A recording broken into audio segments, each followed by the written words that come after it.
Olá, assombrados! Eu sou a Ana Paula e vou contar um relato para vocês neste tipo ao vivo de hoje. E aí, tudo bem? Eu espero que esteja tudo bem. Já vou pedindo para você deixar o seu like neste vídeo e não se esqueça de fazer aquela visitinha à nossa loja virtual, a loja assombrada.com.br. Combinado? Então, beleza, fechou! Te vejo na loja assombrada. Vamos ao relato de hoje, que é polêmico. O título é este daqui: Sete Além não existe. Acho que até escrevi errado aqui. Pera aí, deixa eu arrumar aqui, ó. Não existe. Será? Vamos lá. Olá, Ana, Matheus, crianças fofas, pets e assombrados. Tudo bem com vocês? Tudo jóia? Então, Ana, vou direto aos fatos que o relato é longo. Meu nome é Fulanete, todos os nomes estão trocados, leia tranquilamente. Passei, eu acho que 3 meses escrevendo esse relato, tentando resumir bastante, mas simbora. Desde pequena eu me sinto meio fora do lugar. Eu sempre fui curiosa ao extremo e questionava coisas que ninguém pensava, a ponto de minha mãe, por muitos anos, me levar a vários psicólogos para ter certeza se eu era normal. Fui o tipo de criança curiosa e questionadora. Arrumei muitos problemas na escola por causa disso. Eu questionava o tempo todo o motivo de precisar aprender coisas como ciências, equações, inglês, geografia e muitas outras matérias que eu achava que não me serviriam para a vida, né? Eu passava de ano com notas raspando porque eu não me dedicava e nem tinha interesse em estudar. Já por outro lado, eu lia tudo que passava nas minhas mãos. Era figurinha conhecida na biblioteca da escola. Eu lia tudo que eu achava interessante e lia rápido, a ponto de muitas vezes a moça da biblioteca duvidar e abrir os livros e começar a me perguntar sobre o conteúdo, para conferir se eu de fato tinha lido. Fui nascida e criada em uma família que se chamava kardecista, mas hoje eu vejo que, na verdade, eles eram da Umbanda.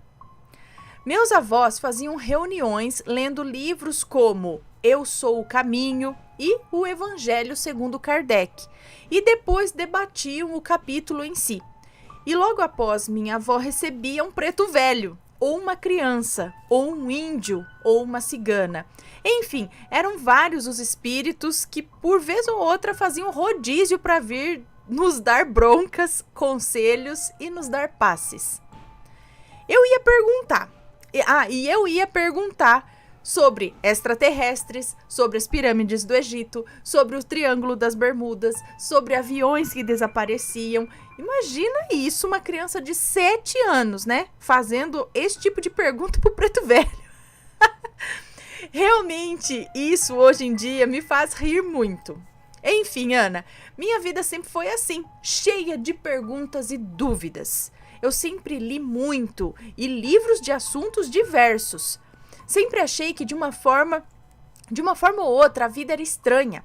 As coisas nunca se encaixavam dentro da minha cabeça. Aos 9 anos fui fazer curso de controle da mente. Quase enlouqueci minha mãe quando descobri que ela faria esse curso, mas o curso era para adultos.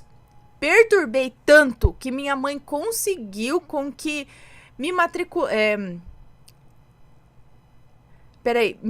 Perturbei tanto que minha mãe conseguiu com que ela se matriculasse no curso e eu pudesse acompanhá-la.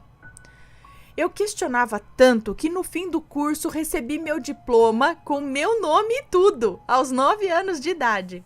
E aprendi a fazer viagem astral e o que hoje chamam de realidade inventada. O que foi de grande ajuda, porque os meus pensamentos por muito tempo chegavam perto de me deixar doida, e era isso que me ajudava. Com o tempo, parei de falar sobre as minhas dúvidas e meus pensamentos com a minha mãe e com os familiares. Eu tinha medo de, mais uma vez, ela me levar a algum médico e, em algum momento, me internar. Não que ela ameaçasse fazer isso, eu é que achava dentro da minha cabecinha que eu não era normal. O fato é que toquei a vida, guardando os meus pensamentos comigo mesma. Sempre tive a enorme necessidade de ter os meus momentos sozinha. trancada no quarto para conseguir organizar os meus pensamentos. Cresci, me casei, tive filho e sempre com a sede de estudar e aprender sobre coisas sem explicação. E sempre com a minha enorme necessidade de ter os meus momentos... Me perdi aqui. Tá certo. E sempre com a minha enorme necessidade de ter os meus momentos sozinha.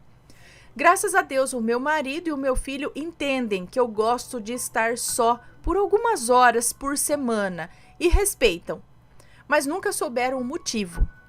Eu acho que como eu trabalho demais, eles pensam que eu preciso descansar a cabeça algumas vezes. O que eu vou contar aqui, nunca contei pra ninguém. Pra ser honesta, por muito tempo achei que passaria por maluca, até que as explicações lógicas que sempre busquei começaram a aparecer. Tudo isso que eu contei até agora foi a introdução. Então vamos agora ao capítulo 1 dessa história. Era janeiro de 2004 e foi mais um dia normal na minha vida.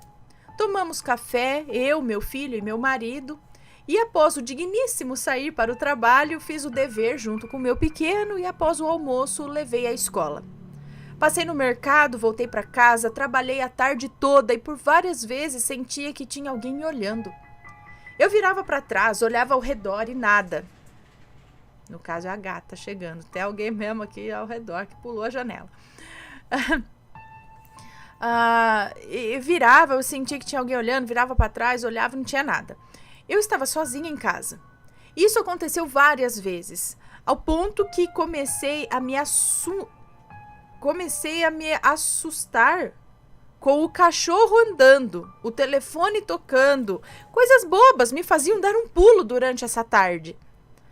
No fim da tarde, peguei o pequeno na escola e seguimos nossa rotina. Banho, jantar, historinhas, brincadeiras e cama.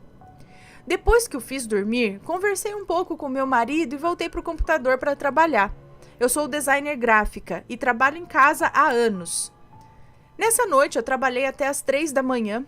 Me lembro porque eu olhei a hora no computador enquanto desligava. Foi quando um enorme silêncio me chamou a atenção. Mas tão grande que quase dava para ouvir. Abri a porta, fui na frente de casa e notei que estava mais escuro que o normal. Poucas luzes estavam acesas no condomínio.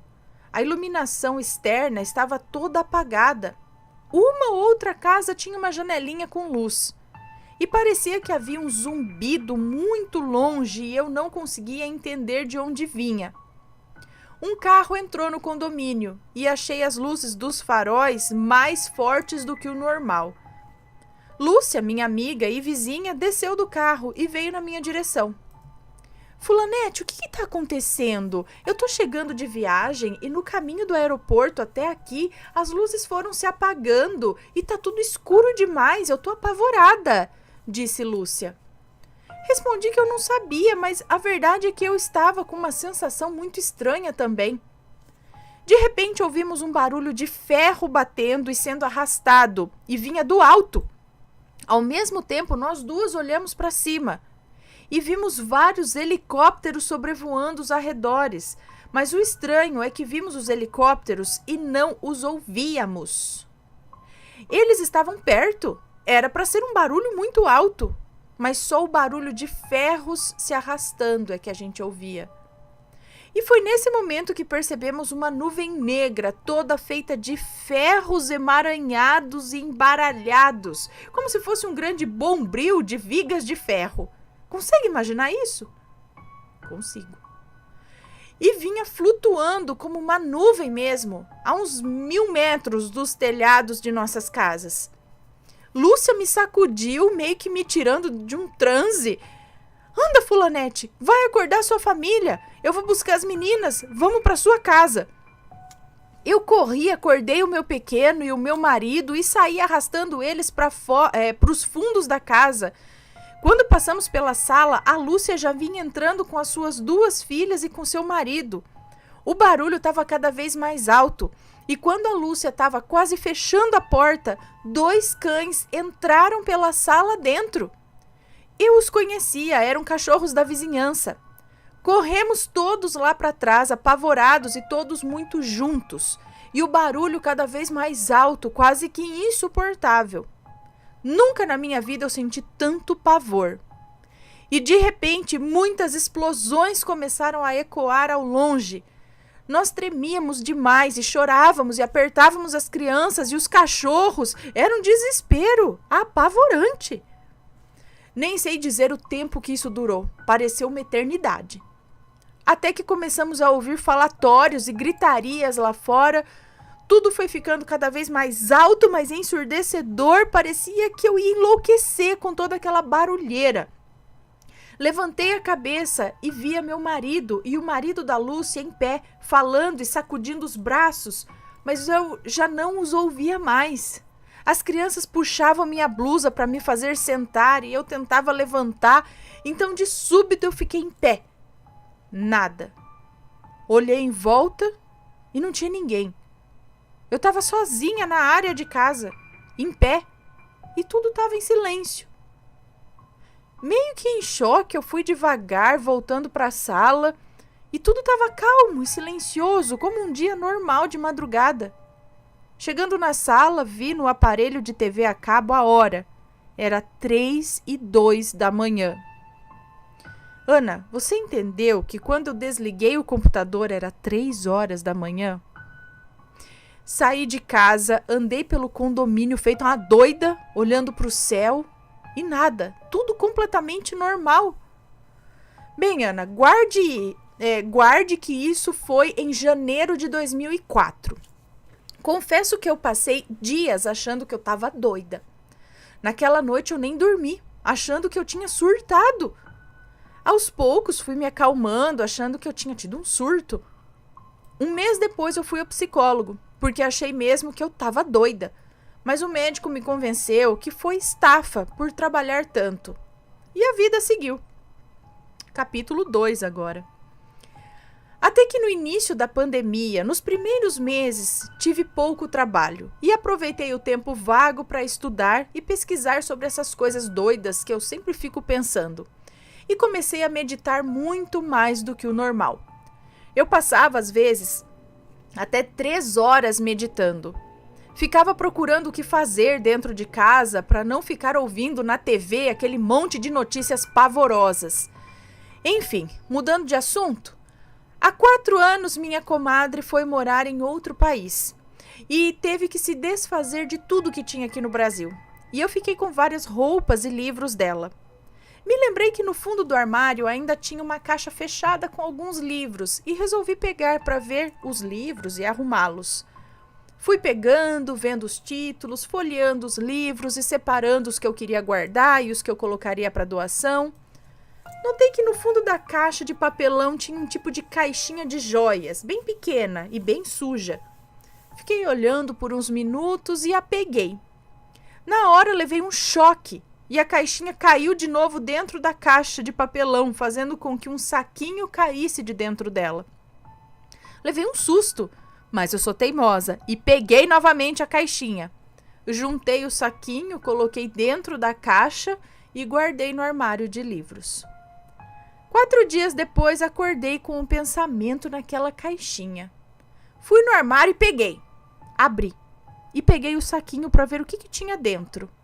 Mas tudo que tinha no saquinho era areia e mais nada. Decepcionada, joguei a areia na lixeira do escritório e guardei de volta a caixa no armário. Capítulo 3.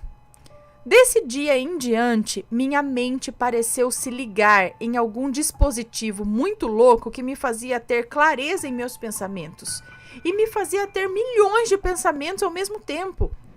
Eu achei que eu estava enlouquecendo, de novo. Ao mesmo tempo, eu tinha medo de ir para o hospital e pegar Covid. Ainda estávamos no início da pandemia e nada sabíamos. Tudo era muito assustador. Até que, em março de 2020, eu estava no meu escritório trabalhando e do nada apareceu um homem sentado do meu lado, na cadeira que tem do lado da minha. Eu dei um berro e me levantei de súbito, pronta para correr. Ele também se levantou e muito rápido segurou meu braço e disse: "Senta aí que eu quero falar com você." Ana, Enquanto ele me segurava, eu fiquei muito calma e obedeci. Ele sentou ao meu lado e continuou me segurando. E falou: "Você não está maluca. Sempre que os pensamentos vierem, fique calma e anote tudo o que lembrar. Olhe bem para mim. Grave o meu rosto. Não venha para cá se não for comigo." Nesse momento, ele me soltou e eu percebi que, mesmo estando em meu escritório, tudo estava sujo e velho. Na mesma hora, ele me segurou outra vez, dessa vez nos joelhos, e tudo voltou a ficar normal. Pegue um caderno e anote tudo que vier à sua mente. Em pouco tempo, tudo vai fazer sentido. E não tenha medo de mim, tenha medo dos outros. Ele tirou a mão do meu joelho e do nada eu estava novamente com as mãos no computador e virada para frente, como se tudo isso nunca tivesse acontecido. Levantei trêmula e fui beber água. Perguntei ao meu marido se tinha me ouvido gritar. Ele disse que não. Voltei ao escritório e resolvi escrever como o homem tinha falado, né? E assim eu tenho feito desde então. Eu vou tentar resumir bem agora, tá? Se quiser, eu envio outros relatos contando alguns episódios mais detalhados. Esse homem voltou várias vezes e de diversas formas, assim, do nada, em sonhos, durante meditações, em um passe de mágica. Enfim, ele passou a fazer parte do meu dia a dia, na verdade. E a única coisa que pedia era que eu anotasse e não falasse nada com ninguém. Ainda. O fato é, né? Sete além não existe. Na verdade, nós vivemos em uma grande simulação. Uma Matrix mesmo. Bem parecida com o filme. Com a diferença que não são só máquinas que comandam tudo, e sim máquinas comandadas por humanos. Segundo ele, o homem, vou chamá-lo aqui de José, são 7 líderes e uma Master, que é uma mulher, que comandam tudo. Esses líderes, por muito tempo, se entenderam bem, até que o poder e a ganância começou a acabar com a harmonia. A mulher que comanda tudo criou algumas regras, que na maioria das vezes são cumpridas, e quando não são, os líderes são castigados. Não sei de que forma. Vou inventar uns nomes aqui para não falar os reais e falar as características como José contou. Líder maior, Odara Justa. Odara, é isso. Nomes fictícios. Justa, fria, prática e objetiva. Líder 1, Lúcio. Irônico, brincalhão e não se importa com nada. Líder 2, Antônio. Justo, bondoso e luta para que a Matrix acabe. Líder 3, Carlos. Ruim, sádico, egocêntrico. Só não mata todo mundo por precisar da energia vital dos adormecidos. Líder 4, Lucas. Intelectual, frio, porém justo. Líder 5, Márcia. Vaidosa, indiferente a quase tudo. Líder 6, Sônia. Bondosa, justa e junto com Antônio quer o fim da Matrix. Líder 7, Alexandre. Esse eu não sei dizer, pois José pouco fala sobre ele.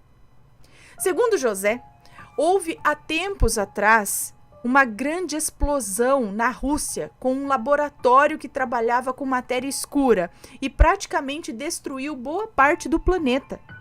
E a maior parte da humanidade entrou numa espécie de transe.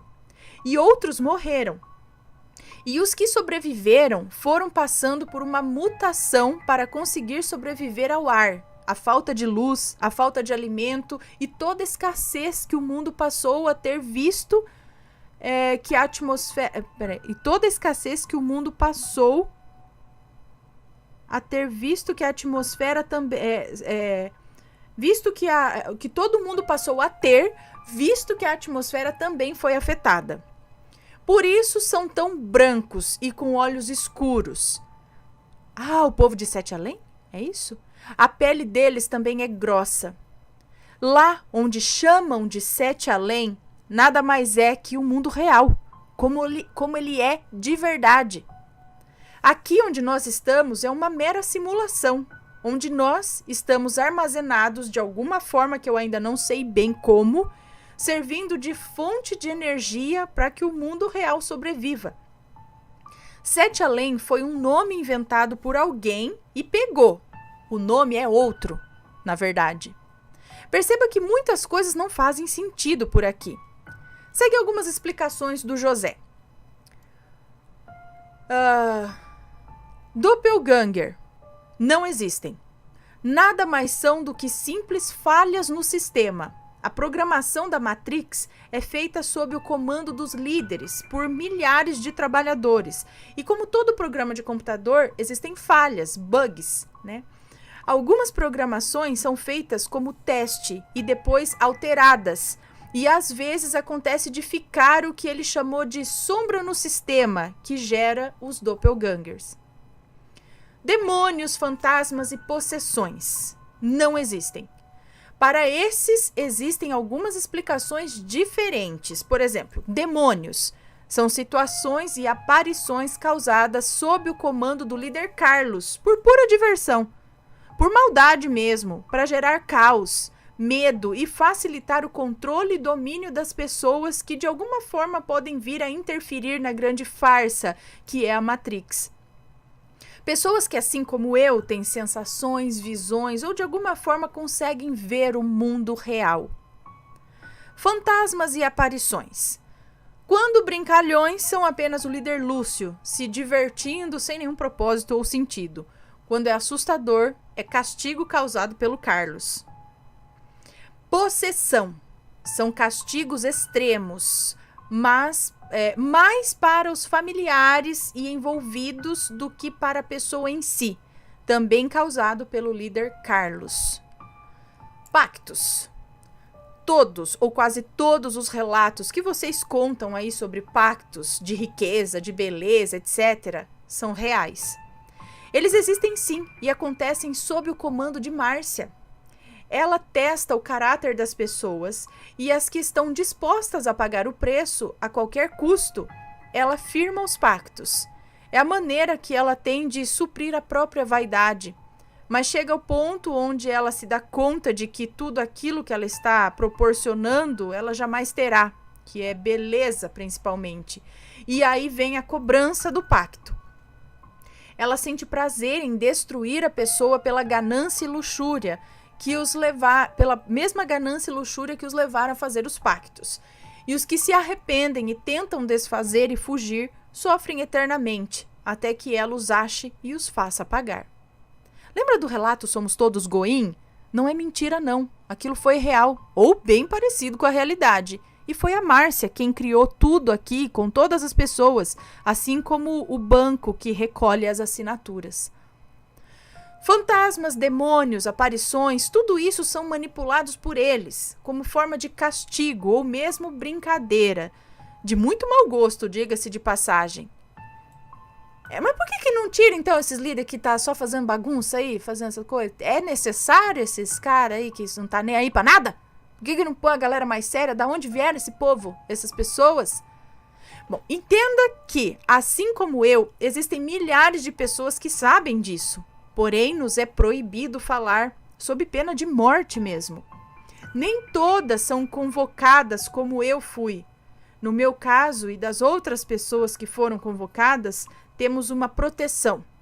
Depois eu conto mais sobre isso. O tempo lá é diferente. Enquanto para nós passou um dia, lá passou um ano ou mais. A simulação é feita para ser mais lenta. A princípio era para que pudessem reestruturar o planeta e todos voltarmos a viver acordados lá. Porém, José diz que o propósito se perdeu e agora é tudo uma briga de poder. E a humanidade passou a ser mesmo apenas uma fonte de energia inesgotável. Quando aqui morremos, despertamos lá e conhecemos a realidade. Ah, misericórdia, fala isso não. Ah, não. E conhecemos a realidade. Quando reencarnamos aqui, apenas é porque somos recolocados, colocados novamente nas cápsulas de energia. E ninguém é obrigado a voltar, mas 99% quer voltar. Aqui nós temos um lindo mundo, comida, beleza e coisas semelhantes que lá já não existe mais. Lembra do sonho que eu tive em 2004? Segundo José, aquilo aconteceu exatamente como eu vi. E muitas outras pessoas também viram. Outras tantas pessoas tiveram algum leve apagão, do tipo, estou no shopping e de repente estou em casa e não lembro como cheguei. Coisas desse tipo.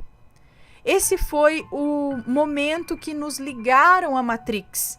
Para todos os humanos, todos, ficou uma lacuna, que pode ser de 1 ou 2 segundos, ou de 1 ou mais horas, que foi o momento em que eles apagaram a nossa memória do momento da destruição para o momento do início da simulação. Então foi em 2004? O nome da simulação que vivemos não é Matrix. Eu que falei assim para facilitar a narrativa. Odara, que é a líder master, é justa. E tudo que é feito pelos demais líderes, ela sabe e permite. Porque de alguma forma ela entende que precisa acontecer dessa forma. Para benefício, castigo, evolução, etc. Ela se mostra a favor do fim da Matrix, porém diz não achar que estamos preparados para isso. Lembra da caixinha com o saquinho que eu achei? Existe uma terrinha, um tipo de areia, que é como um vírus de computador. E causa um bug, permitindo que nós possamos acordar lá. E isso são os relatos de Sete Além. Despertamos onde a nossa energia vital está mais forte. Por exemplo, estou em casa dormindo e acordo em Sete Além na minha casa velha e suja. Minha energia vital estava na minha casa. Tipo isso. Todo mundo aqui é a cópia do mundo real. Porém, lá tudo está destruído e aqui não. Tipo no filme Matrix mesmo, mais ou menos. Ou quase um Vanilla Sky, Black Mirror, San Junipero, algumas coisas assim.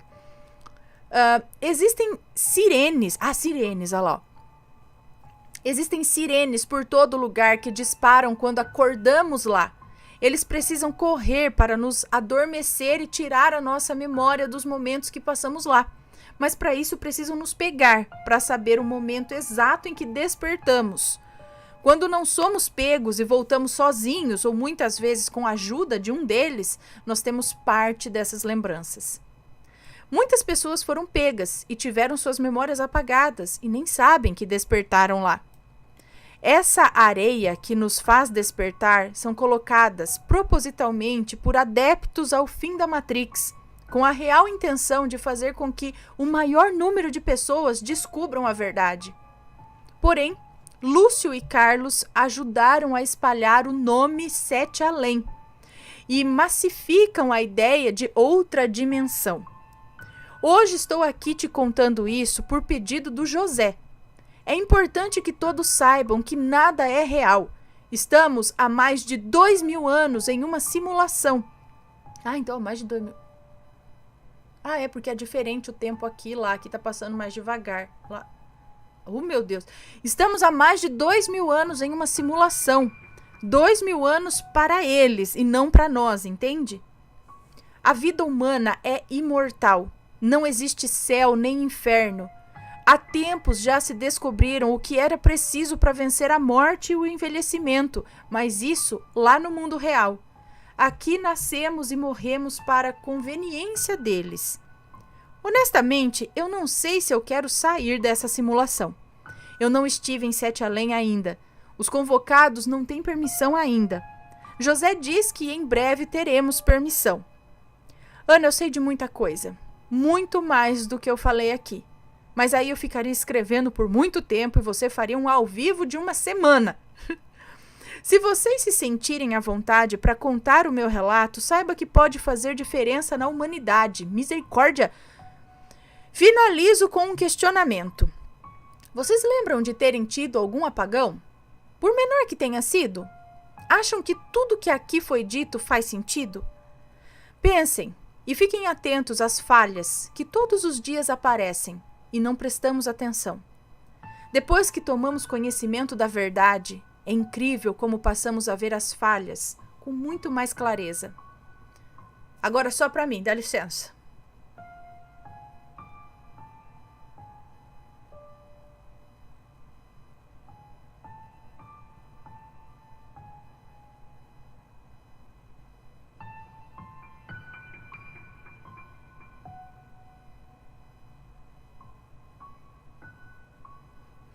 Ok.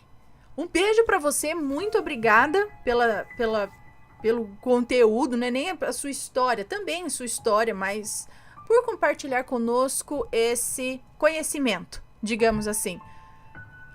Pessoal, se for comentar, que seja com respeito, por favor.